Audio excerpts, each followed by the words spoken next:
Nakita ko ang mag-ina madaling araw. Abay puro dugo ang kanilang mga bibig. Kung gayon totoo ang kwento, mga aswang ang pamilyang yan. Abay wala namang ibang gagawa nun kundi sila. Lahat naman tayo dito ay magkakakilala na.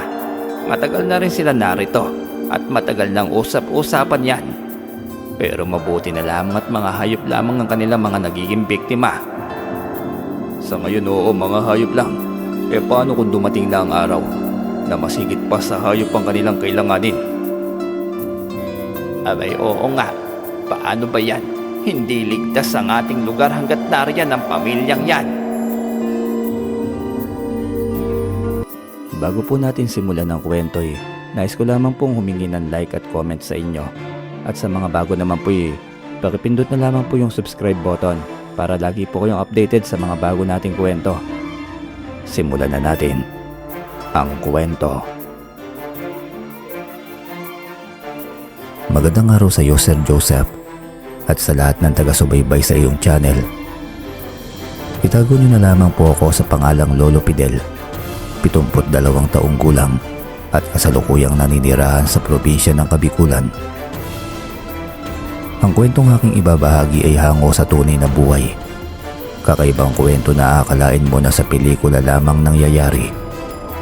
Ito ay kwento tungkol sa pagkakaroon ng 3 katauhan ng kababata ko na si Ramon. Ang pagiging tao, engkanto at aswang. Yan ang 3 katauhan na mayroon si Ramon. Mahirap paniwalaan o talagang mahirap dahil maging ako man ay hindi makapaniwala nun. Sa totoo lamang ay nabalot ng takot ang buo kong pagkatao nang masaksihan ko ang lahat. Magkababata at pagkababaryo kami ni Ramon. Pareho kaming nag-iisang anak. Ang pagkakaiba nga lamang ay mayroon akong tatay ngunit si Ramon ay wala. Ayon sa mga kwentong naririnig ko, ay dalagang ina si Aling Bel na siyang inay ni Ramon. Wala umanong nakakakilala sa kung sino ang ama nito. Dahil ng panahon ay pinagbubuntis pa lamang si Ramon ay wala namang nobyo itong si Aling Bel. Kaya naman nagulat ang mga taga-baryo nang isang araw ay nakita nila na malaki na ang tiyan ng isa sa pinakamagandang dalaga sa aming baryo na si Aling Bel. Matalik nga palang magkaibigan ng aking nanay at si Aling Bel. Walang itulak kabigin sa kanilang dalawa dahil pareho silang magaganda. Ayon sa aking inay ay maraming nagkakagusto kay Aling Bel, ngunit natatakot na umakyat na ligaw sa bahay nila ang mga binata dahil napapabalita na may laing aswang ang pamilya nito. Nang ikasal naman ng aking mga magulang ay kinuha pa nilang abay si Aling Bel. Bukod dangi lamang na si Aling Bel ang hindi pumasok ng simbahan, kaya naman lalo pang umugong ang usap-usapan na isa rin itong aswang. Noong ipinagbubuntis na ako ng aking inay, ay saka naman pumutok ang balita na nagdadalang tao na rin si Aling Bel. Marami na kasi ang nakakapansin na tumataba siya at lalong lumalaki ang kanyang tiyan. Katakot-takot na kahiyan umano ang dinanas ni Aling Bel sa kadahilan ng nagbuntis siya kahit wala naman siyang nobyo o asawa. Dinamayan siya ng aking inay.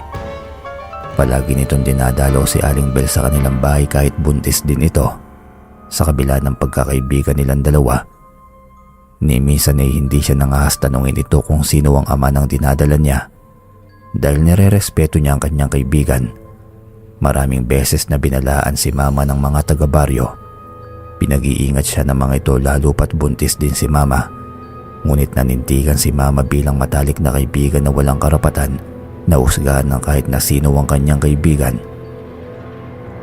Kwento ng aking ama. Isang hapon habang papauwi na siya galing sa pangangahoy nang makita niya si Aling Bel doon sa tabing ilog. Nakaupo umano ito sa batuhan na tila ba may kinakausap, ngunit bukod sa kanilang dalawa'y wala namang ibang tao sa ilog. Nag-alala pa ang aking ama dahil papadilim na noon. Isa pa'y malaki na rin ang tiyan ni Aling Bel katulad ng sa aking inay. Ibinaba ng aking ama ang kahoy na pasan-pasan niya at nilapitan si Aling Bel. Bel, sinong kausap mo? Mabuti pa umuwi ka na, papadilim na oh. Nagtaka naman ang aking ama dahil parang wala namang naririnig ito. Nakatalikod ito sa kanya kaya hindi niya alam kung umiiyak ba ito Nung umikot si Papa papunta sa harapan ni Aling Bell ay biglang may sumuntok sa sikmura ng aking ama. Namilipit siya sa sakit at napakalakas ng pagkakasuntok na yon na kung sino mang hindi niya nakikita.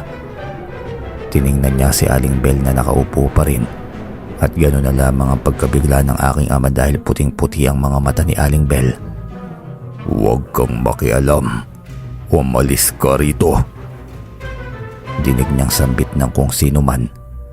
Nagpalingalinga sa paligid ang aking ama hanggang sa gulat na gulat siya nang makita ang mga magulang ni Aling Bell na sina Lolo Carding at Lola Panyang na masama ang pagkakatitig sa kanya. Ano ang nangyari sa anak namin? Anong ginawa mo sa kanya? "Wala akong ginagawa masama kay Bell.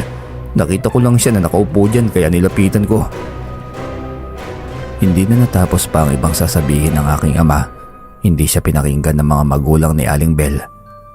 Namalaya na lamang nito na akay-akay ng mag-asawa ang anak nilang si Aling Bell. Pumutok ang balita sa buong baryo. Ipinagkalat ng mga magulang ni Aling Bell na pinagtangkaan ng aking ama ang buntis nilang anak. Pinag-awayan ni na Inay at ang aking ama ang nangyari. Nagpaliwanag ang aking ama ng buong pangyayari kaya sa huli ay pinaniwalaan din siya ng aking inay. Hindi naging dahilan ng pangyayaring yon para masira ang samahan nilang magkaibigan. Humingi ng pasensya sina Aling Bell sa aking mga magulang sa maling paratang ng mga magulang ni Aling Bell sa aking ama. Kung ang bahay namin ay nasa loob mismo ng baryo Masantol, ang bahay naman ni Ramon ay malapit sa tabing ilog. Kaya naman palagi kaming naglalaro sa ilog. Sabi ni Inay ay 2 taong gulang pa lamang kami ni Ramon ay palagi na nila kaming pinaglalaro. Hanggang noong 6 na taong gulang na kami, may isip na ako noon kaya alam ko na kung ano ang di kakatuwang nangyayari sa aking paligid. May mga bagay akong nakikitang kakaiba kay Ramon.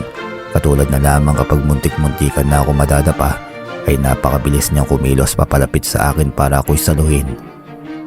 Sa tuwing magtatago-taguan naman kami, ay namamalaya ko na lamang na nasa harapan ko na pala siya pero hindi ko siya nakikitang naglalakad papunta sa akin. Maging ang paglakas ng ulan at kulog na may kasamang kidlat na siyang pinakakinatatakutan ko. Pero kapag kasama ko si Ramon ay bigla na lamang titigil ang pagkulog at kidlat. "Huwag ka nang matakot, Fidel. Huminto na ang kulog at kidlat." Uwi ka ni Ramon. "Talaga ba, Ramon? Pero paano mo nagawa yun?" Ngingiti-ngiti at kikindat-kindat lamang ito pagkatapos ay yayayain na niya akong umuwi. Kapag may mga prutas din kaming gustong kainin ay hindi na namin kailangan pang umakyat. Isang tingin lamang ni Ramon ay nagbabagsakan na mula sa mga sanga ang mga prutas. Inilihim ko ang lahat kahit na sa aking mga magulang nang nasasaksiyan ko sa tuwing kasama ko si Ramon. Bilang matalik na kaibigan ay itinago ko ang sikretong kakayahan nito.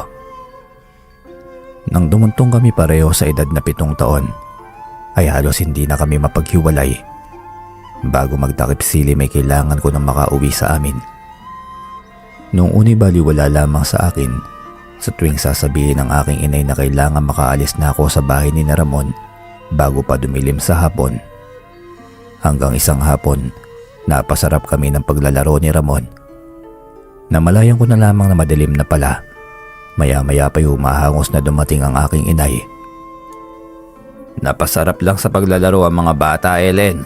Huwag mo nang pagalitan pa si Fidel dahil nandito lang naman ako at binabantayan sila ni Ramon. Uwi ka ng lolo ni Ramon na si Lolo Carling. Ngumiti lamang si Mama bilang tugon dito. Pagkatapos ay magalang na nagpaalam na uuwi na kami. Habang nasa daan ay halos hilahin na ni Mama ang aking mga kamay sa pagmamadali na makauwi. Sa pagpapatuloy nga pala ng kwento ko, Mama po talaga yung tawag ko sa aking inay. Para po sa mga maguguluhan, yun lamang po, ituloy na po natin yung kwento. Alam ko nagalit sa akin si Mama, pero sa daan ay tahimik lamang siya kaya kinabahan na ako. Pagdating sa bahay ay pinapasok niya ako sa kwarto ko at kinausap. Nagtaka lamang ako kung bakit parang namumutla at may takot sa mga mata ni Mama.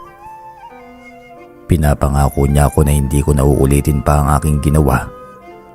Magmula noon ay hindi ko na inulit pang abutin ng dilim sa bahay ni Ramon.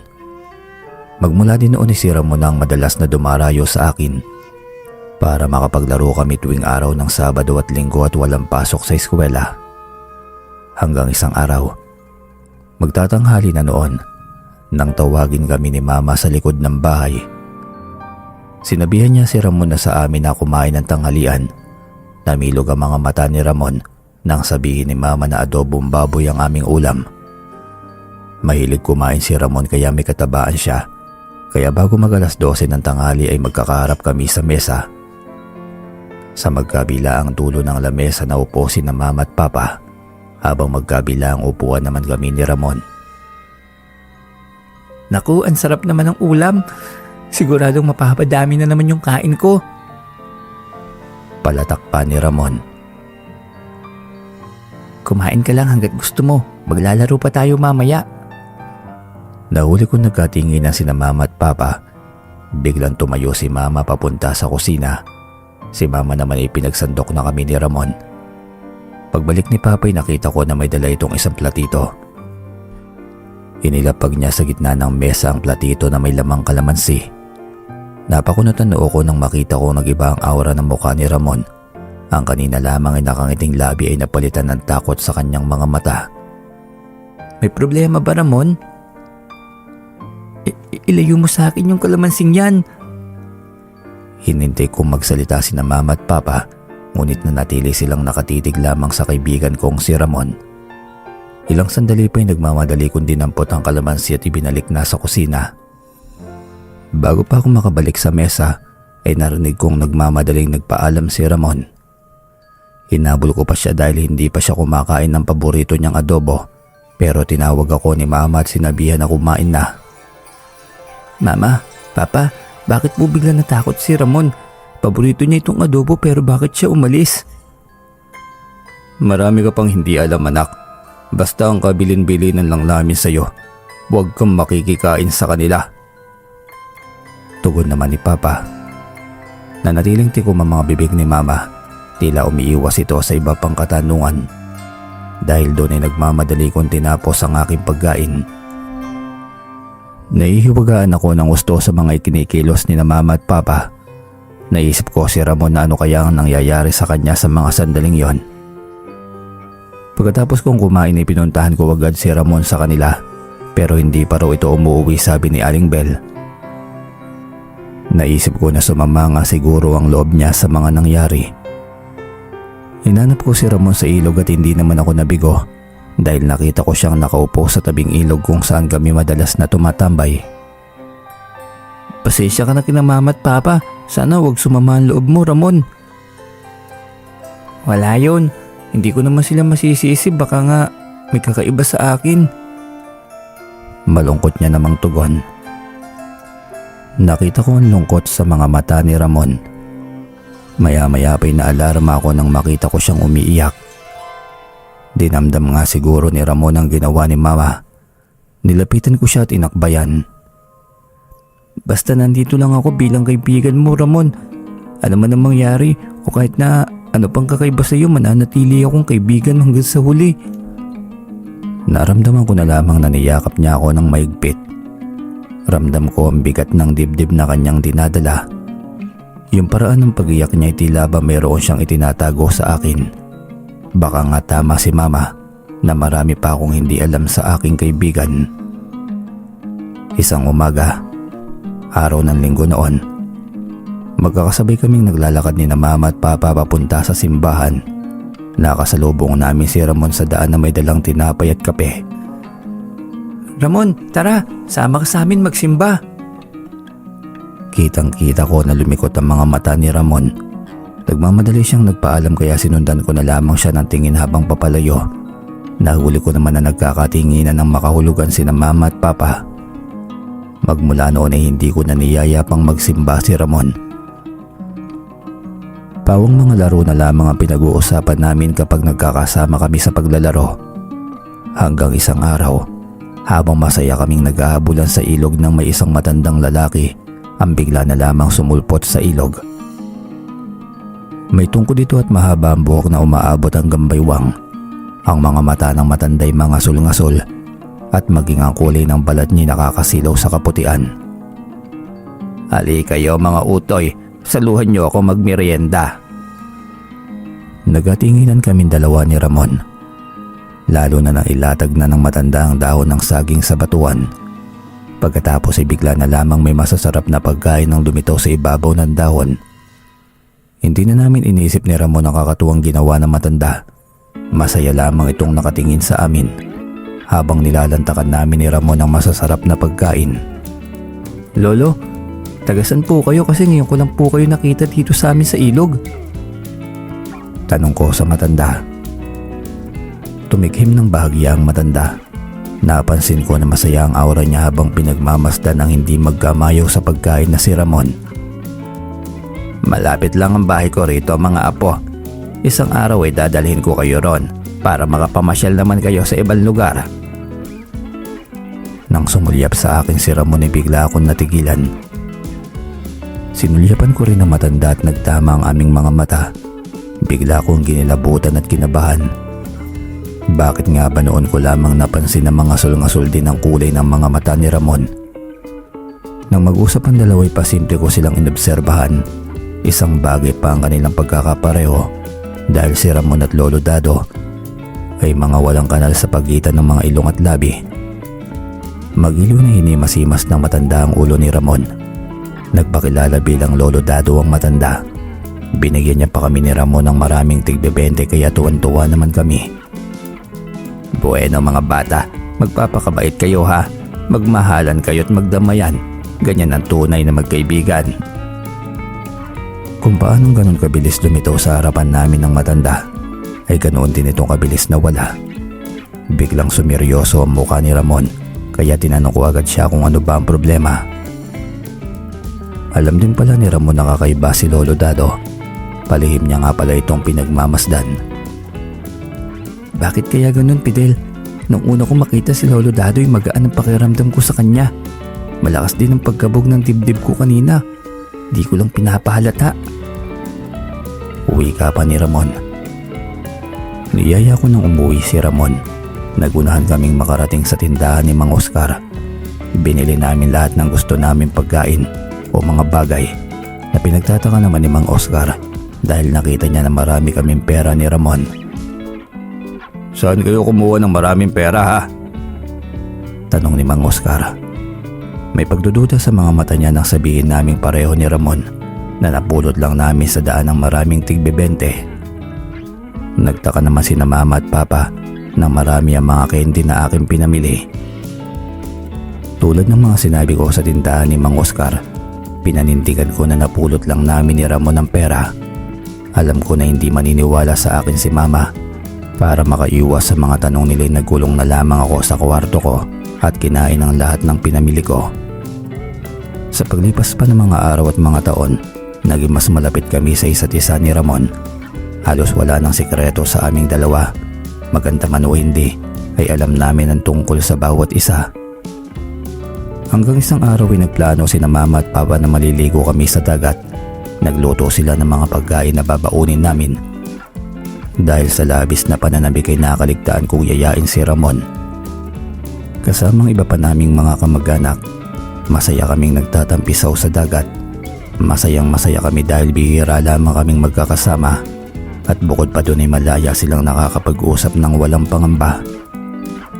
Habang kumakain kami ng palanghalian, ay narinig kong pinag-uusapan ni na Mama at ng mga pinsan niya ang pamilya ni na Ramon. Nabalitaan niyo ba yung nangyari sa pinsan ni Bel? Yung si Marta, buntis daw at wala na namang ama. Wika ni Tia Helen. Gulat na gulat kami lahat nang marinig ang balitang yon. Si Ate Marta ay magandang anak ni na Tatay Manolo at Nanay Doray. Mabait si Ate Marta sa amin dalawa ni Ramon.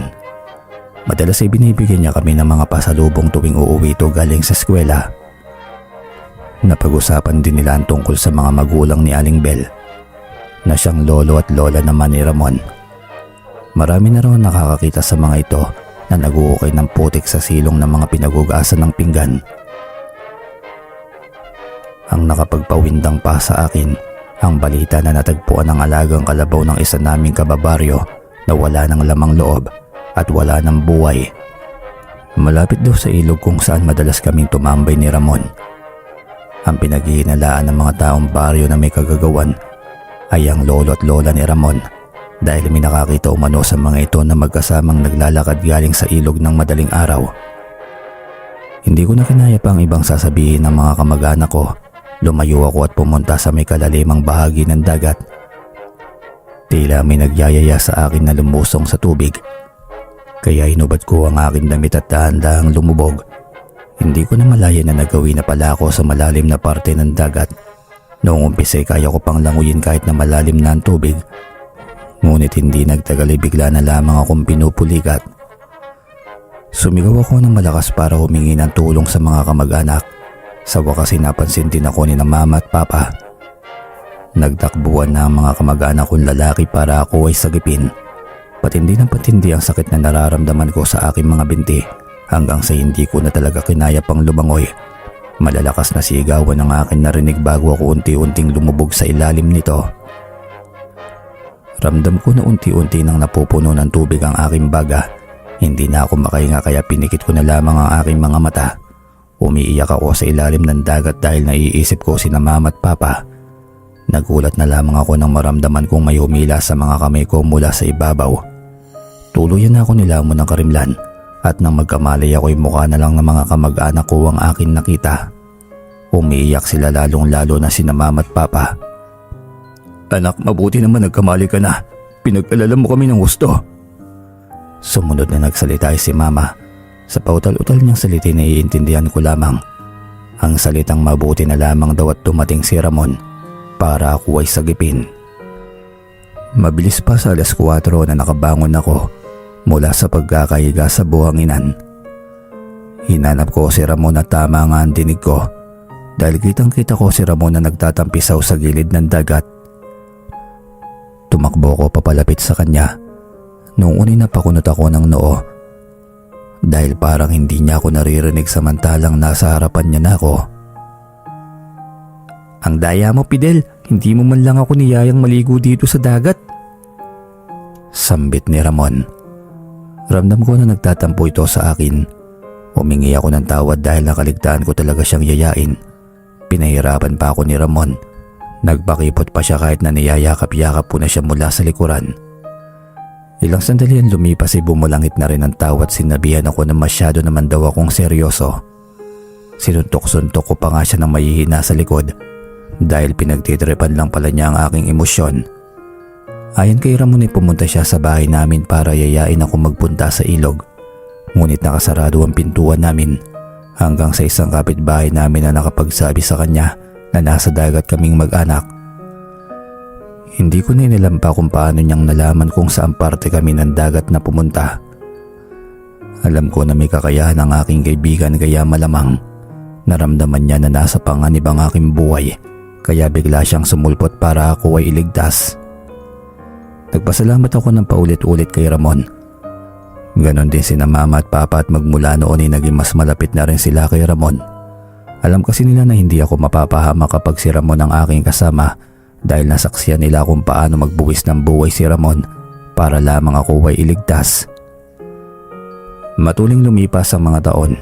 Ganap na kaming binatilyo ni Ramon at sabay na nag-aaral sa eskwela ng sekundarya sa aming bayan. May kalayuan ng eskwela sa aming baryo. Karamihan sa mga taga sa amin ay nag-aaral doon na sumasakay pa ng tricycle. Pero hindi kami ni Ramon. Mas gusto namin na umalis ng madilim-dilim pa at maglakad papunta sa eskwelahan. Nangihinayang kami sa aming baon dahil inilalaan namin yon para pambili ng aming mga paboritong pagkain. Unang taon namin sa sekundarya kaya wala pa kaming masyadong kilala ni Ramon. Totoo nga pala na marami kaming makikita doon ng mga taga iba't ibang baryo at mismong taga-bayan. Bagamat pareho kaming nasa unang taon ng sekundarya ay magkakaiba naman ang aming silid na pinapasukan. Nakiusap ako sa aking guro na baka maaaring iisa lamang kami ng silid-aralan ni Ramon pero hindi siya pumayag. Dahil hindi naman sa pagmamayabang, mas mataas ang grado ko kay Ramon. Subalit ang pagiging matalino ko sa klase ay hindi naging dahilan para isipin ko na mas may alam ako sa kanya. Dahil sa totoo lamang na alam ko na walang-wala ang talino ko sa kaalaman na mayroon ito. Kumpirmado ko na nga na may kapangyarihan at maraming bagay na alam si Ramon. Kaming dalawa lamang nakakaalam nun dahil sa ilang mga taon na nagdaan ay nasaksihan ko ang hindi mabilang na paggamit niya ng kapangyarihan gamit ang isang hintuturo niya. Hindi ko makakalimutan ang isang pangyayari na ginawa niya. 2 taon nang nakararaan ng gumimbal sa buong bayan namin ang pagdukot sa anak na babae ng alkalde ng aming bayan. Nagkaguluhan lahat. Maraming pulis ang nagkalat sa buong bayan at maging sa bawat baryo sa paghahanap ng anak ng aming alkalde. Nang araw ding yun ay pinuntahan ako ni Ramon sa amin. Saktong pinag-uusapan ng mga tao bang nangyari. Samahan mo ako, Fidel. Hahanapin natin at iuuwi ng ligtas ang magandang anak ng mabait nating alkalde. Bulong sa akin ni Ramon. Nung una inakala ko na nagbibiro lamang ito dahil malawak ang sakop ng aming bayan. May 15 baryo na nasasakupan at ang iba pa sa mga baryong yun ay liblib na. Ha? Pero saan naman natin hahanapin si Ma'am Vicky? Ako nang bahala doon. Pumunta tayo sa bahay nila at sikapin mo na makakuha ng kahit na isang gamit lang niya. Kapag nagawa mo yun, malalaman ko kung saan lugar siya naroroon. Hindi na kami nag-aksaya pa ng oras. Magkasama kaming tumakas sa amin at pumunta sa bahay ng alkalde. Hindi naging madali ang pagpasok sa malaking bahay ng alkalde dahil napapaligiran ng maraming pulis. Mula sa hindi kalayuan, habang tahimik kami nakikiusyoso sa mga tao sa labas ng bahay ng alkalde, nakita namin ni Ramon na may isang may edad na babae ang papalabas ng malaking bahay. Narinig namin sa mga tao na yun pala ang asawa ng aming alkalde. Mugto ang mga mata nito at bakas ang labis na pag-aalala. May mga kinakausap ang ginang na mga tagapagbalita sa baryo. Yun ang pagkakataon para malapitan ko siya. Ayaw akong palapitin ng mga pulis sa asawa ng alkalde. Ngunit nang sumigaw ako at sinabi na saglit ko lamang kakausapin ng ginang, ay mismo ang ginang na ang lumapit sa akin. Luhaan siyang nagtanong kung ano ang aking kailangan. Nanlaki ang mga mata ng asawa ng alkalde nang bumulong ako. Hiningian ko siya ng kahit na anong gamit ni Ma'am Vicky. Yung gamit na naisuot na't hindi pa nalalaban. Nagmamadali itong pumasok sa loob ng malaking bahay. Inutusan niya ang mga pulis na papasukin ako sa malaking gate. Nagtataka ang mga pulis sa biglaan kong pagsulpot at madali ang pagtitiwala sa akin ng ina ng nawawalang dalaga. Ilang sandali pa nang lumabas ang ginang na may supot na iniabot ito sa akin. Nagmamadali naman akong umalis ngunit tinarang ako ng mga pulis. Sa pag-aakala nakasabot ako ng mga dumukot sa biktima. Ipinagtanggol ako ng asawa ng alkalde pero binuksan pa rin ng mga pulis ang supot. Inakala nila na salapi ang laman ng supot na ito, kaya naman sa utos mismo ng kararating lamang na alkalde ay binuksan ito ang supot. Nagulat ang lahat nang makita ang isang pirasong medyas. Nagmamadali na akong umalis. Ang huling narinig ko sa sinabi ng ginang, lahat ng paraan ay gagawin niya maibalik lamang ng ligtas ang kanyang anak. Mabilis kaming naglakad ni Ramon papunta sa isang masukal na bahagi ng bayan. Nang makasigurado kami na walang ibang tao sa paligid, ay inilabas ko na ang medyas mula sa supot. Hindi na ako nagulat nang lumutang ang medyas sa ere. Itinaas ni Ramon ang kanyang kanang hintuturo. Pagkatapos ay napatakip ako ng aking muka nang magliwanag ang hintuturo ni Ramon papunta sa medyas. Ilang sandali lang ang lumipas. Bumaba ang medyas at tinawakan ni Ramon. Tara, samahan mo ako, Fidel. Alam ko na kung nasaan si Ma'am Vicky. Habang nasa daan nga kami, nagtataka ako ng pabalik sa bayan ang aming tinatahak na daanan. Tinanong ko si Ramon kung bakit kami babalik sa bayan. Nagulat ako nang sabihin niya na sa mismong bayan lamang matatagpuan si Ma'am Vicky. Hindi pa doon natapos ang pagkabigla ko. Dahil sa bahay din mismo ng alkalde kami pumunta. Nagkagulo ang mga pulis nang makita ko. Hindi ko alam na maging ako'y pinaghahanap na rin. Ayan na, bumalik na ang binatilyong kumausap kay Ma'am Hilda. Hulihin niyo siya dahil tiyak na may alam siya kung nasaan na si Ma'am Vicky. Sigaw ng pulis. Nagagulo na ang lahat. Maging ang mga taong naroon sa paligid ay nagkumpulan na. Ilang sandali pa'y humahangos na lumabas sa malaking bahay ang alkalde at ang asawa niya na nakausap ko. Mahal na alkalde, siya po yung bata kanina na kumausap kay Ma'am Hilda. Uwi ka ng pulis. Lumapit sa akin ang luhang ginang at nagmamakaawa na tulungan siyang bumalik ang kanyang anak. Totoo ba, iho, na matutulungan mo kaming hanapin ang aming anak na si Vicky? Tanong sa akin ng alkalde. Mula sa kinatatayuan namin ni Ramon ay bigla akong napansin na nawawala siya. Nagpalingalinga ako sa paligid at hinanap siya hanggang sa isang boses ang akin narinig na agad ko namang nakilala. Si Ramon. Kinakausap naman niya ako gamit ang isipan. Itinuro niya sa akin kung saan makikita ang nawawalang anak ng alkalde. Opo, mahal na alkalde. Alam ko kung saan tinatago si Ma'am Vicky. Halos maglumihod sa harapan ko ang asawa ng alkalde.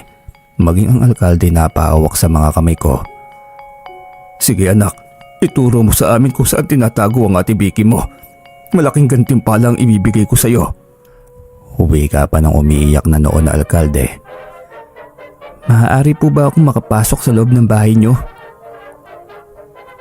Pumayag agad ang mag-asawa ngunit ang mga pulis ay nagdududa sa akin. Huwag kayong basta-basta magtitiwala sa batang yan, mahal naming alkalde. Baka hindi totoo ang mga sinasabi niyan. Pero naniniwala ako sa kanya, Torres, na hindi marunong magsinungaling ang bata. Tugon lamang ng alkalde. Wala nang nagawa pa ang mga pulis. Kasama ang mag-asawang alkalde at mga tauhan nito ay pinangunahan ko ang pagpasok sa malaking bahay ng alkalde. Una ko nakita na nagdidilig sa malaking hardin na isang lalaki na nasa 40 na ang edad. Tumalim ang tingin nito sa akin at biglang namutla nang makita ang mga pulis sa akin likuran. Inutusan ng alkalde ang hardinero na ihinto muna ang pagdidilig dahil yun ang binubulong ko. Gulat na gulat ang hardinero nang bigla siyang pinusasan ng mga pulis. Nagsigawan ng mga katulong dahil sinubukan pang manlaban ng hardinero. Humagulgol na ng iyak ang ginang nang huminto kami sa paglalakad. Nasa tapat kami ng isang bahay kubo sa likod ng malaking bahay ng alkalde kung saan ay doon nakatira ang hardinero. Nasa loob po ng kubong yan ang inyong anak na si Ma'am Vicky. Nagmamadali nang binuksan ng mga pulis ang kubo. Halos may matay nakakaiyak ang ginang. Nakita ko na naninikip ang dibdib ng alkalde at ilang sandali lamang tumambad sa paningin namin lahat ang walang malay na katawan ng isang napakagandang babae. Nakagapos sa mga paa at kamay nito habang may bosal ang bibig. Buhay pa si Ate Vicky at ang nakakalungkot nga lamang ay paulit-ulit siyang pinagsasamantalahan ng hardinero. Nagagulo na ang lahat kaya mabilis na akong tumalilis paalis. Hindi makatingin ng diretso sa mga mata ko ang mga pulis.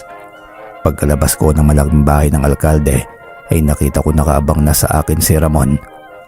Niyaya niya akong kumain at ililibre daw niya ako. Ang sabi ko naman ay teka lamang at kukuhanin ko lamang ang malaking babuyang ibinibigay ng alkalde sa akin. Subalit biro ko lang naman yon.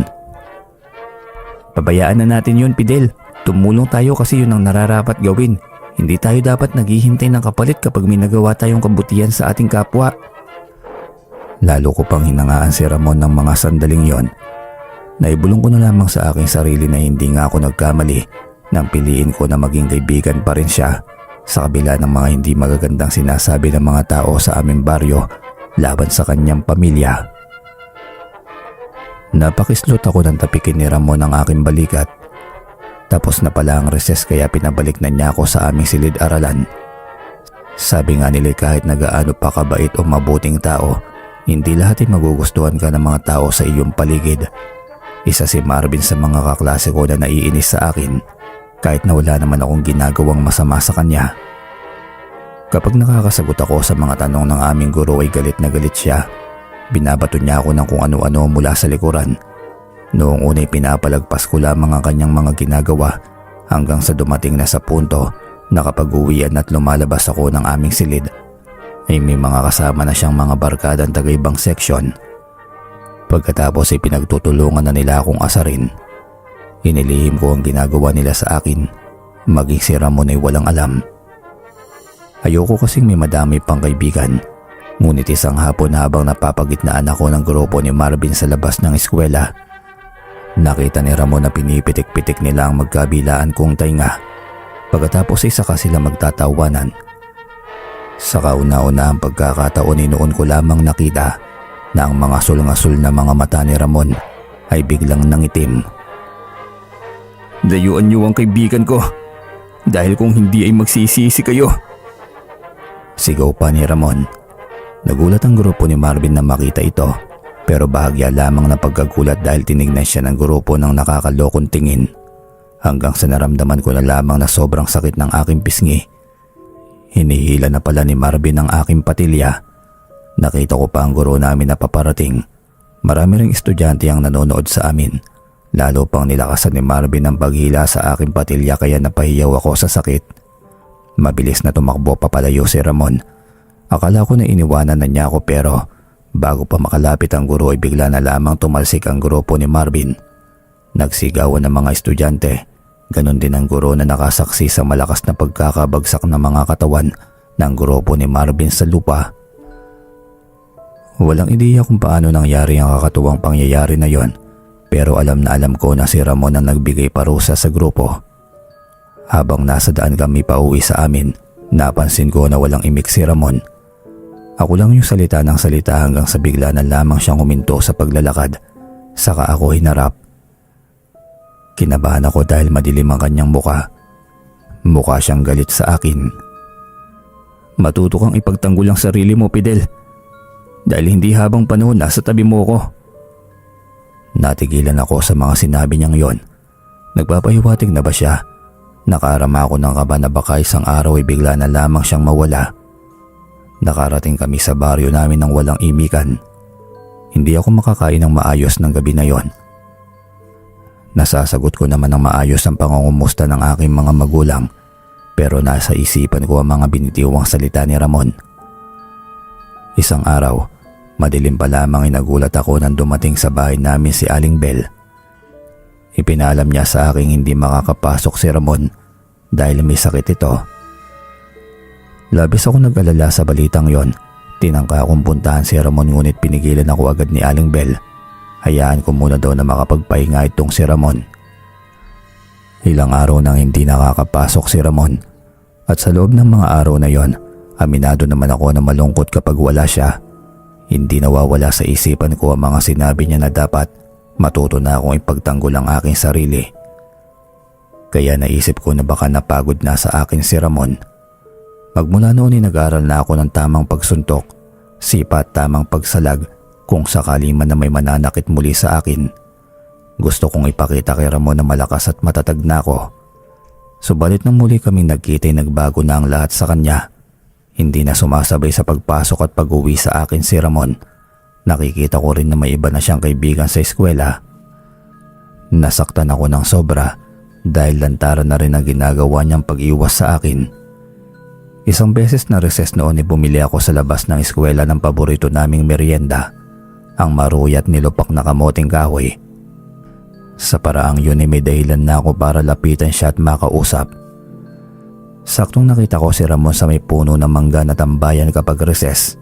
Subalit nang makita niya akong papalapit na sa kanya, ay saka naman siya nagmamadaling tumayo at bumalik sa silid-aralan nila. Hindi ko na napigilan pa ang umiyak. Parang sasabog ang dibdib ko sa ginagawang pag-iwas sa akin ni Ramon.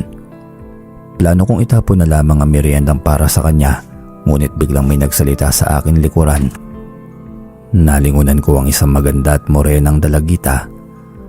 Ayon sa kanya ay masama ang nagtatapon ng grasya. Hindi ko na nagawang magsalita dahil kinuha niya sa kamay ko ang maruya at nilubak na para sanay kay Ramon. Sarap na kinain ng dalagita ang maruya at nilupak. Nagpakilala siya bilang si Lorena. Nagulat ako nang sabihin niya na kaklase niya si Ramon. Nakita pala niya ang ginagawang pag-iwas sa akin nito, kaya naawa siya sa akin ngunit mas nangihinayang daw siya sa pagkain kung itatapon ko lamang. Napangiti ako sa sinabi niyang yon. Palabiro pala si Lorena, kaya humaba ang aming kwentuhan. Bumalik lamang kami sa silid-aralan nang marinig namin ang pagtunog ng hudyat na tapos na ang recess namin. Dahil kay Lorena pansamantala kong nakalimutan ang sakit na dulot ni Ramon. Napapansin namin na hindi na kayo nagkakasamang pumasok at umuwi ni Ramon May problema ba anak? Tanong ni Mama. Araw ng Sabado noon at sabay-sabay kaming nag-aalmusal. Nagdahilan na lamang ako kay Mama na pareho lamang kaming abala ni Ramon sa pag-aaral. Ng mga sumunod na buwan ay nagmalapit na kami sa isa't isa ni Lorena. Panay ang kwento niya tungkol kay Ramon. Masyadong tahimik at may sariling mundo raw si Ramon sa loob ng klase. Saka lamang nakikipag-usap sa mga kaklase nilang lalaki kapag oras na ng recess. Napaisip ako sa sinabing yon ni Lorena. Ibig sabihin na hindi pala totoong kaibigan ni Ramon ang mga nakikita kong kasama niya. Kilala ko si Ramon. Hindi niya gagawin yun kung walang dahilan. Isang hapon ay nagmamadali akong lumabas ng eskwela. Plano kong abangan si Ramon at gusto ko na sabay kaming umuwi tulad ng dati. Subalit napahinto ako sa paglalakad nang makita kong magkausap sa labas ng eskwela sina Ramon at Lorena. Tila may pinagtatalunan silang dalawa. Dahil naging kaibigan ko na rin si Lorena kaya nilapitan ko sila. Lorena, akala ko nakauwi ka na. Sumulyap sa akin sandali si Ramon pagkatapos ay nagmamadali nang iniwan si Lorena. Nagpaalam na rin sa akin si Lorena at ako yung naiwang naguguluhan sa mga nangyari. Sumakay na ako ng tricycle at gusto ko na makauwi sa amin. Masakit ang ulo ko sa dami ng iniisip. Nagtaka ako nang hindi ko makitang naglalakad si Ramon. Marahil ay sumakay na rin ito para hindi ako makasabay. Nakaramdam na naman ako ng lungkot. Sa totoo lamang ay sabik na sabik ako na makausap at makasamang muli si Ramon. Nasanay na ako magkasama kami palagi simula pagkabata. Pero ano nga bang magagawa ko kung palagi niya akong iniiwasan? Isang umaga ay nagising na lamang ako na nagkakaingay na sa labas ng bahay namin. Nagmamadali akong tumayo para alamin kung ano ang nangyayari. Sakto naman napapasok na sa sala si Papa. Huwag ka na magpapagabi sa daan, Fidel. May buntis na kalabaw ang natagpuan patay sa kabilang baryo. Ang masaklap nun, nawawala ang laman loob nito. Sambit ni Papa. Sunod-sunod umano ang pagkamatay ng mga hayop sa kabilang baryo. Hanggang sa baging ang baryo namin ay pinuntirya na rin ng kung anumang nilalang salarin. Hanggang isang hapon ay nagmamadaling dumating si Mama sa amin. Ibinalita niya na pinag-uusapan umano sa kabilang baryo ang maginang sina Aling Bel at Ramon. Nang nakaraang gabi umano ay may nakakita sa kanila. Nakilala umano ang magina na duguan pareho ang mga bibig. Kinutuban akong bigla at naisip na baka yun nga ang dahilan ni Ramon kaya iniiwasan niya ako. Isang plano ang nabuo sa aking isipan. Kailangan kong malaman ang katotohanan. Kinagabihan ay maaga ako nagpaalam kina Mama at Papa na matutulog na. Ang totoo nun ay nagtulog-tulogan lamang ako dahil bala kong umalis ng bahay kapag tulog na sila. Mag-aalas 10 ng gabi, nakita kong kapwa humihilik na sila Mama at Papa. Dahan-dahan akong lumabas ng bahay. Mabuti na lamang at may sikreto akong daanan palabas at papasok ng aking kwarto. Napakadilim sa labas ng aming bahay. Palamig ang simoy ng panggabing hangin. Tumingala ako sa kawalan at marami palang bituin na kumukuti-kutitap sa langit. Mabuti na lamang at maganda ang panahon. Maingat kong binagtas ang daan papunta sa ilog. May narinig akong mga nagsasalita mula sa hindi kalayuan. Nagtago ako sa malaking puno at nakita ko na paparating ang mga tanod. Nang dumaan sila sa tapat ko'y nakita ko na may matutulis na buho silang daladala. Binabantayan nila ang aming baryo marahil sa napapabalitang aswang na sumasalakay sa baryo para paslangin at kainin ang mga lamang loob ng mga alagang hayop ng mga residente. Nang makarating ako sa tapat ng bahay ni Ramon ay sandali ako nagmasid mula sa mayabong na puno ng gumamela. Tahimik na tahimik ang loob at labas ng bahay nila. Naisip ko marahil ay tulog nga sila. Pumihit ako pabalik sa daan papunta sa bahay namin. Nang bigla ako may matigas na katawang nabunggo, nalanghap ko kaagad ang napakalansang amoy nito.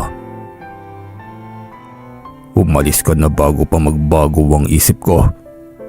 Uwi ka ng akin nakabungguan. Ganun na lamang ang panlalaki ng mga mata ko. Nang bahagyang nagliwanag sa pagitan naming dalawa. Kaya nakita ko ng lilisik na mga mata ng isang aswang na nasa aking harapan. Nanigas ang katawan ko nang makilala ang boses. Nang nagtataboy sa akin para umalis sa harapan niya, ito ay si Ramon. Isa pala siyang aswang. Sa halip na tumakbo palayo ay nanatili ako.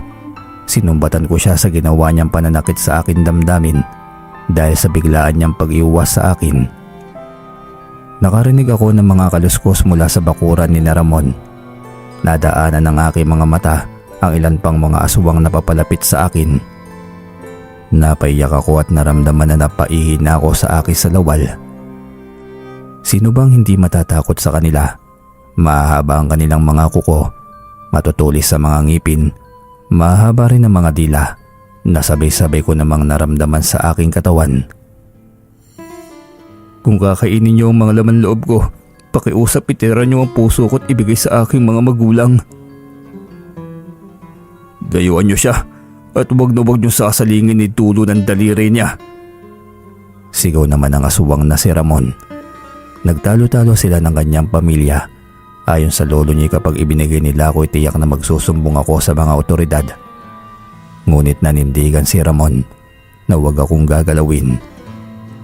Animoy mga maamong tupa na nagsialisa ng mga kaanak ni Ramon. Ilang sandali pa ay bigla niya akong dinagit na ikinagulat ko naman. Nagpatalon-talon siya sa ilog na ikinahilo ko. Pagkatapos ay maingat akong ibinaba sa mga batuhan. Ngayong alam mo na ang pagkatao ko, mas dapat ka nang lumayo sa akin, Fidel. Hindi ako ordinaryong katulad mo. Kaya para sa kaligtasan mo, ilayo mo na mismo ang sarili mo sa akin. Napakababaw naman pala ng tingin mo sa akin, Ramon. Magkababata tayo at dekada na ang pinagsamahan natin. Itinaya ko na rin ang sarili kong buhay. Tapos yan lamang ang sasabihin mo sa akin? Natahimik bigla si Ramon hanggang sa napansin ko na yumuyog-yog ang kanyang balikat. Umiiyak na si Ramon at ilang sandali pa ay tumayo siya at niyakap ako ng mahigpit. Maraming salamat, Fidel. Kahit saan ako mapunta, hindi na ako makakakita pa ng katulad mo. Ayon kay Ramon ay natakot siya na baka makalimot siya na kaibigan nga pala niya ako kapag nasa katauhan na siya ng isang aswang. Kaya nung maging ganap siyang aswang, ay napagdesisyonan niya na lamang na layuan ako. Nagiyakan kaming dalawa ni Ramon at nangako na kahit na anong mangyari ay mananatili kaming magkaibigan. Nang mga sumunod na mga araw ay patuloy pa rin ang mga hindi magagandang usapan patungkol sa pamilya ni Ramon. Hindi na ako nakatiis at ipinagtanggol ko si Ramon at sinabi sa mga kababaryo namin na pawang mga haka-haka lamang ang mga ibinibintang nila. Pinagalitan naman ako ni na mama at papa nang makarating sa kanila ang balita. Inutusan na rin nila akong iwasan si Ramon dahil sa bandang huli ay baka mapahamak lamang daw ako. Ipinaglaban ko pa rin ang pagkakaibigan naming dalawa ni Ramon. Umiyak na si mama at nagmamakaawa sa akin. Nakarating ang balita sa aming eskwela kaya naging usap-usapan ng mga estudyante na may aswang pala na nag-aaral sa aming paaralan. Nakita kong pinagtutulungan si Ramon ng ilang estudyante sa labas ng eskwela. Nagulat ako nang marinig na muntik ng tapusin ang buhay ni Lorena. Si Ramon ang itinuturong dahilan dahil nakipaghiwalay umano ito kay Lorena.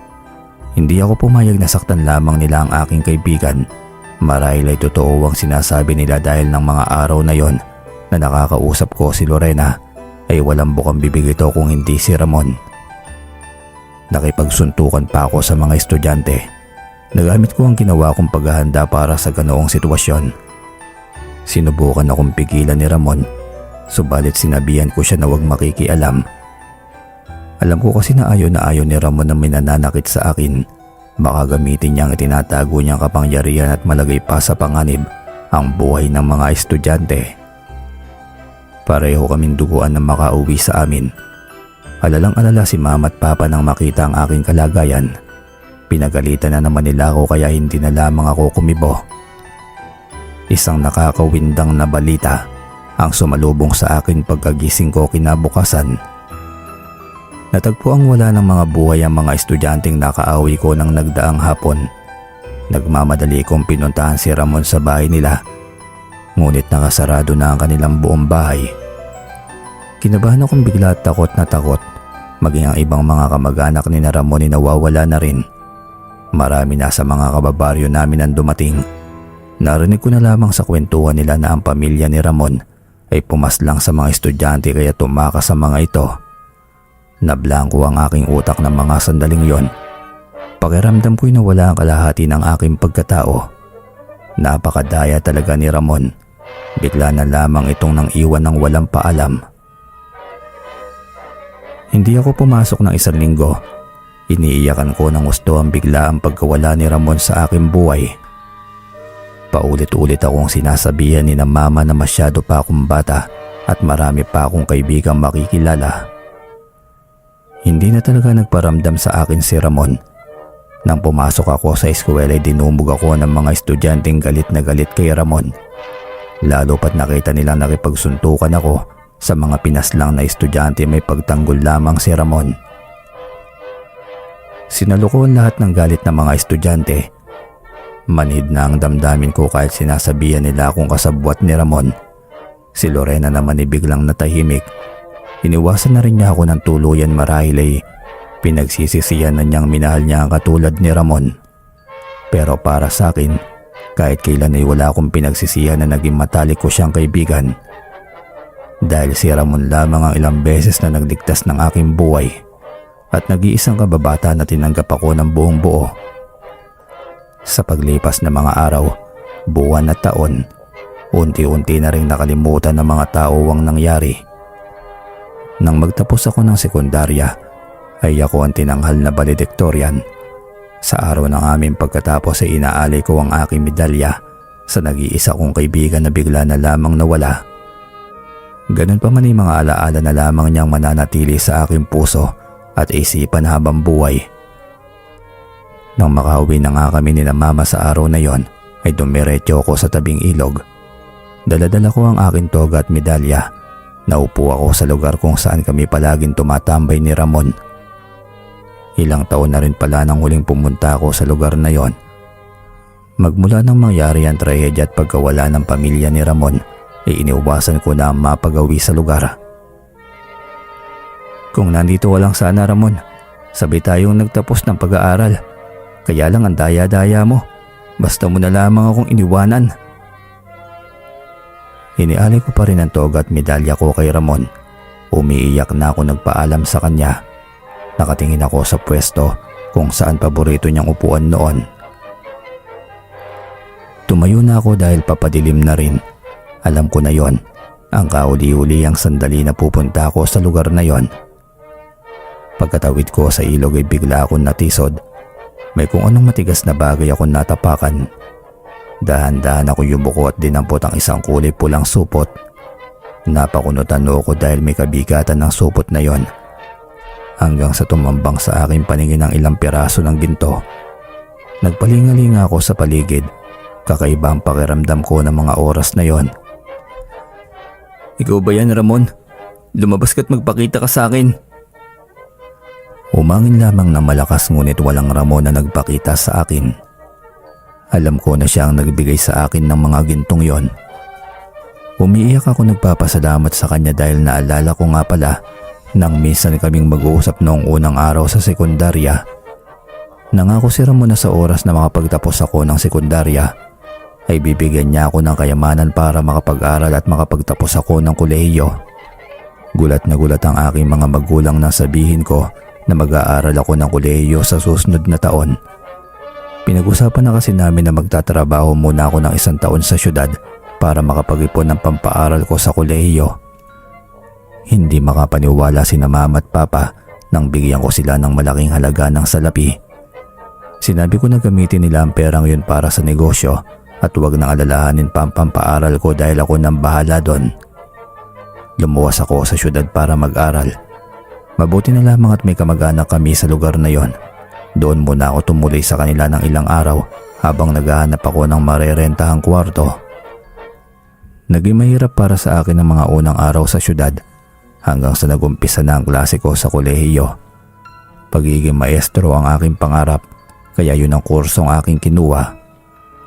Sa una lang naman mahirap makibagay sa mga taga-syudad Ng mga sumunod na araw at linggo'y naging kampante na ako sa lugar at sa kwartong aking inuupahan.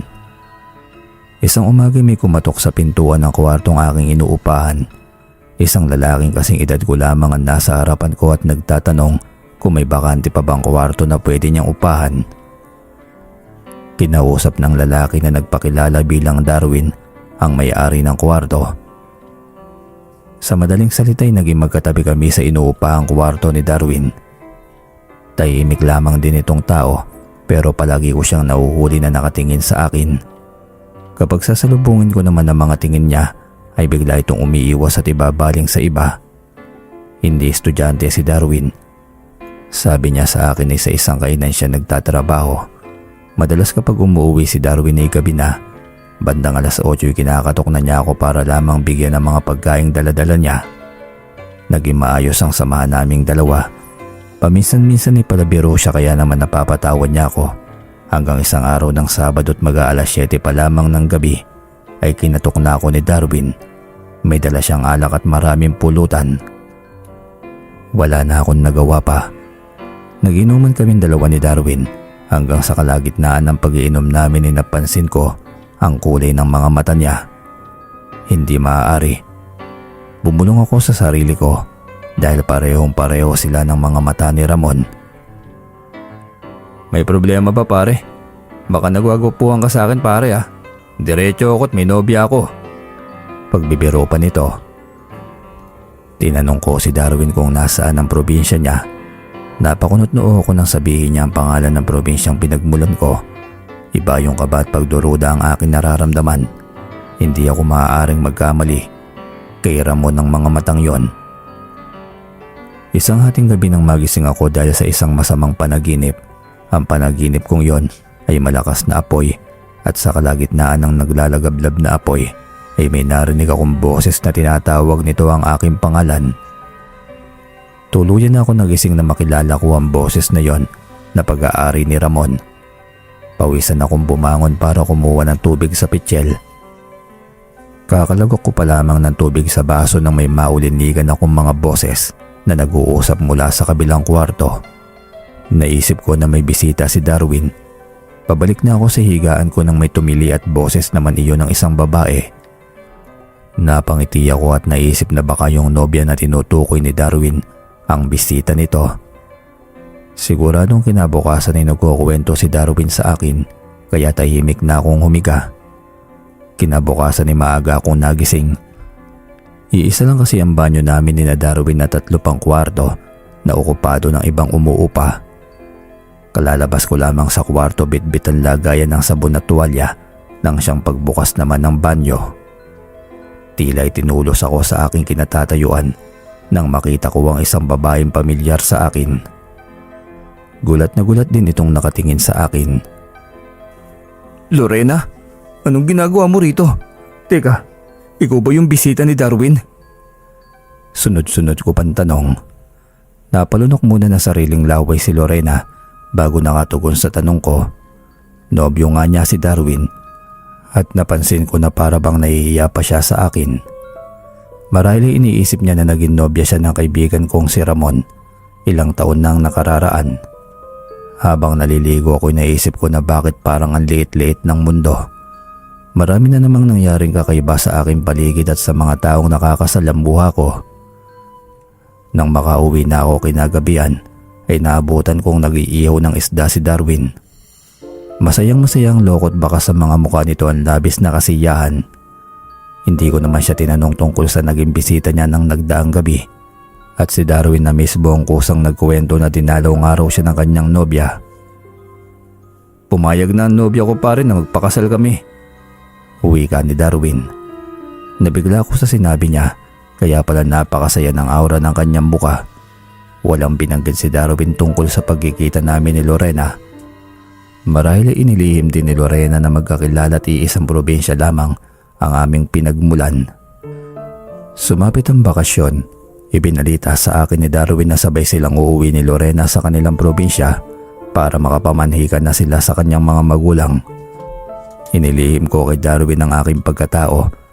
Hindi ako nakakasigurado pero malakas ang kutob ko na siya si Ramon Ang hindi ko lamang alam kung napansin din ba ni Lorena ang mga mata ni Darwin at ang ibang kinikilos nito na para bang si Ramon. Nagpaalam sa akin si Darwin na aalis na sila at magbabakasyon sila ni Lorena. Nagulat siya nang makita akong bihis na bihis din at nakahanda ng malaki kong lalagyan ng damit. Ngayon ka rin ba alis pa uwi sa inyo, pare? Oo, pare. Gusto ko sanang makita ang paborito kong tambayan sa tabing ilog. Walang naging reaksyon si Darwin sa mga binanggit ko. Tumingin na makahulugan sa akin si Lorena. Alam ko na alam niyang iisang sasakyan lamang pauwi sa probinsya namin ang sasakyan namin. Magkakasabay na kaming umalis at nagpaalam sa may-ari ng kwarto. Sakay ng jeep ay magkatabi sina Lorena. Ako naman ay sa kabilang upuan. Panay pa rin ang kwentuhan namin ni Darwin. Sinasadya akong banggitin ang mga pangyayari at lugar na alam kong alam din ni Ramon. Ngunit ang uwat ngiti lamang ang nagiging tugon nito. Hanggang sa nakarating na nga kami sa terminal ng bus, gulat na gulat si Darwin ng iisang bus lamang ang aming sinakyan. Nagulat silang dalawa ni Lorena nang parang 3 pasahero ang binayaran ko sa bus. Hindi makapaniwala si Darwin na iisang probinsya lamang ang uuwian naming 3. Tuwang-tuwa siya at masaya kami nagkukwentuhan sa biyahe. Pagkatapos ng halos 6 na oras na biyahe, narating na namin ang aming bayan. Pareho palang taga-bayan sina Lorena at Darwin. Nagkasundo kami na magkita-kita kinabukasan. Kaya nabuhayin ako ng loob at nagkaroon ng pag-asa para makilala ang pamilya ni Darwin. Tuwang-tuwa sina mama at papa nang dumating ako. Nagulat ako dahil gumanda na ang aming bahay. At nagkaroon kami ng malaking tindahan. Nagpasalamat ako dahil ginamit ng maayos ni na mama at papa ang perang iniwan ko sa kanila. Habang naghahaponan kami ay may ibinalita sa akin sina mama at papa. Isang balita na gumimbal sa aking buong pagkatao. Ayon sa kanila kalat na sa buong bayan namin ang balita. Noong gabi na pinaslang ang mga estudyanteng nakaaway namin ni Ramon ay natuntun pala ng mga kamag-anak at ibang taga-bayan ng bahay ni na Ramon. Dinukot ang mga kamag-anak ni Ramon habang mga tulog na tulog ang mga ito. May pumukpok sa ulo ni Ramon kaya nawalan ito ng malay. Marahil ay hindi nagamit ni Ramon ang kanyang kapangyarihan dahil wala siyang malay, habang biyag naman ng lolo, lola at ang nanay niya na si Aling Bell. Dahil sa matinding galit at puot at paghihiganti ay dinala sila sa gitna ng gubat. Doon sila sinunog ng mga kamag-anak ng mga estudyanteng pinatay ng lolo, lola at nanay ni Ramon. Paghihiganti, sanhi ng pagkakabugbog kay Ramon. Ang nag-udyok kaya madaling nahanap ng 3 ang mga estudyante. Hilam sa luha ang aking luha nang marinig ko ang buong kwento. Sinubukan pa daw sanang makatakas ni Ramon kaya nakarating pa ito sa isang kubo sa bukid. Sunog na ang katawan ni Ramon pero nagawa pa niyang makatakbo ng malayo. Naabutan niyang isang binatilyong bulag sa loob ng kubo. Dahil sa hirap na pinagdaraanan ay namatay din si Ramon. Ngunit lumitaw sa harapan niya ang isang magandang lalaki kaya naibulong pa ni Ramon ang huli nitong kahilingan. Ang ilipat sa bulag na binatilyo ang kanyang 2 mga mata na hindi naapektuhan sa sunog. Gulat na gulat si na mama nang tumayo ako. Nagbihis at nagtsinelas. Bumalik ako sa bayan at ipinagtanong ang bahay ni na Darwin. May nakapagturo naman sa akin kung nasaan ang bahay niya. Nagulat ako dahil sa isang maliit na bahay sila nakatira. Kasama ang kanyang may edad na ama. Gulat na gulat si Darwin nang makita niya ako. Niyakap ko siya ng maigpit at hinawakan ng kanyang magkabilang pisngi. Tinitigan ko ng diretso ang mga mata ni Darwin. Muli na naman akong naiyak na makita ko ang mga sul-ngasul na mga mata ni Ramon. Alam mo ba, Darwin, na ang nagmamay-ari ng mga matang yun ay ang matalik kong kaibigan? Napanganga si Darwin at ang kanyang papa sa aking sinabi. Ikinuwento ko sa kanila ang lahat-lahat ng pinagsamahan namin ni Ramon. Ang inilihim ko lamang ay ang tungkol sa naging relasyon ni na Lorena at Ramon bilang respeto na rin sa kanila. Magmula noon, naging mas malapit kami sa isa't isa ni Darwin. Napag-alaman nila na hindi dapat kamuhian ang tulad ni Ramon na biktima lamang din. Napagkasunduan namin na ako ang kukuhaning best man sa kasal nila ni Lorena bilang pag-aalala sa aking kaibigang si Ramon. Bago natapos ang bakasyong yon ay naikasal sina Lorena at Darwin Ako ang gumasto sa kasal nila gamit ang salapi na ibinigay sa akin ni Ramon. Napagalaman ko at nagpakita sa akin ang matandang lalaki na siya palang tunay na ama ni Ramon. Ibinilin daw ni Ramon na ibigay sa akin ang mga ginto na siyang naging dahilan kung bakit naging maayos ang aming buhay. Makalipas ang ilang taon pa sa kolehiyo ay sa wakas ay nakapagtapos na rin ako. Muli ay inialay ko kay Ramon ang aking toga nang dahil sa mga ginto na ibinigay niya natustusan ng aking pag-aaral. Masaya ako nag-alay ng mga paborito namin pagkain ni Ramon sa ilog. Naramdaman ko na lamang ang malamig na hangin na para bang yumakap sa akin. Matuling lumipas pa ang mga taon, ganap na akong isang guro. Nagpatayo ako ng eskwelahan ng sekundarya sa aming baryo at ipinangalan ko ang eskwelahang yun kay Ramon. Tinalaunan ni mas pinili ko na magturo sa sarili naming baryo. Makalipas pang ilang mga taon, umpisa na ng pagpapatala sa mga papasok sa unang baitang sa elementarya. Isang umaga'y dumating sa eskwela ng mag-asawang sina Loren at Darwin. Masaya kaming nagkumustahan dahil magmula ng ikasal ng mga ito ay sa syudad na sila nanirahan. Ipapatala umano nila ang kanilang panganay na anak, isa itong lalaki at pinangalanan nilang Ramon. Abala sa paglalaro ng holin sa labas ang anak nila, kaya nang ipatawag ko ito para sukatin ng taas at alamin, ang timbang ay gano'n na lamang ang panlalaki ng mga mata ko dahil kamukhang kamukha ng bata si Ramon. Niyakap ko ng maigpit ang batang si Ramon. Matagal kong pinagmasdan ang kabuuan ng kanyang muka at higit sa lahat ang magaganda at mga sul-ngasul nitong mga mata ay walang pinagkaiba sa mga mata ng matalik kong kaibigang si Ramon. Sa kasalukuyan ay mag-isa na lamang ako namumuhay dito sa aming bahay, sa baryo kung saan kami isinilang at lumaki ni Ramon. Hanggang sa kasalukuyan at sa aking huling hininga ay mas pipiliin ko pa ring manirahan dito. Dahil para sa akin, iniwan man ako ni na Ramon, Papa at Mama, ay kasama ko naman ang masasaya naming mga alaala. At magpasa hanggang sa mga huling sandali ng aking buhay ay dito ko pa rin gustong manatili. Hanggang sa dumating na nga ang tamang oras para muli kaming magkita at magkakasama-sama sa kabilang buhay. Hanggang dito na lamang po ang kwento. Maraming salamat po